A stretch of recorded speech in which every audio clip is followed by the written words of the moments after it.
برادر و خواهر عزیز، پیش از آن که در شبکه‌های اجتماعی رسم یا نواری را پهن می‌کنی که در آن چیزهای حرام است، یعنی زنان و مردان نیم برهنه و لوچه است، یا برای پهن شدنش کلاس یا لایک میمانی، این سخن پروردگارت را خوب گوش انداز.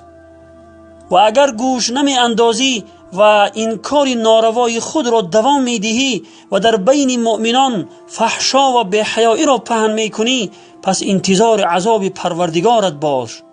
چون که خداوند متعال در آیه 19 سوره نور می فرماید: استعیذ بالله ان الذين يحبون ان تشيع الفاحشه في الذين آمنوا لهم عذاب أليم في الدنيا والآخرة والله يعلم وانتم لا تعلمون.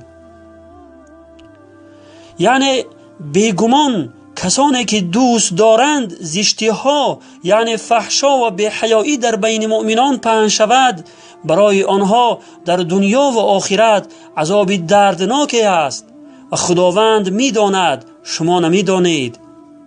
صدق الله العظیم. برادر و خواهر عزیز، به این سخنان پروردگارت خوب گوش انداز که آن کسانی که تنها دوست داشتند، یعنی خود آنها بی‌حیایی را پهن نکردند، خود آنها کاری بی‌حیایی را انجام ندادند، بلکه فقط دوست داشتند که در بین مؤمنان فحشا و بی‌حیایی پهن شود، خداوند برای آنها در دنیا و آخرت عذاب دردناک خود را وعده کرده است. پس ای برادر و خواهر عزیز، وقتی رسم و نوارهای فحش و بی‌حیایی و یا رسم و نوارهای زنان و مردان نیم برهنه و لوچ را خودت کلاس یا لایک مانده و یا به هر طریق آن را پهن می کنی، از آن نمی ترسی که روز خداوند در همین دنیا عذاب دردناکش را بر سرت نازل کند؟ تو که به این کلام پاک پروردگارت باوری داری و یقین می دانی که این آیت سخن پروردگارت هست، پس چرا این کار زشت و ناروای خود را ترک نمی کنی؟ مگر مسلمانی تو همین است که وظیفه شیطان را اجرا می کنی؟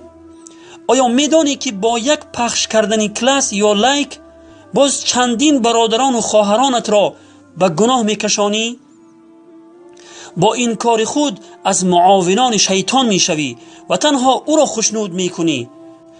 ولی الله متعال از تو ناراض می شود و دیر یا زود بر سرت عذابش را در همین دنیا نازل می کند.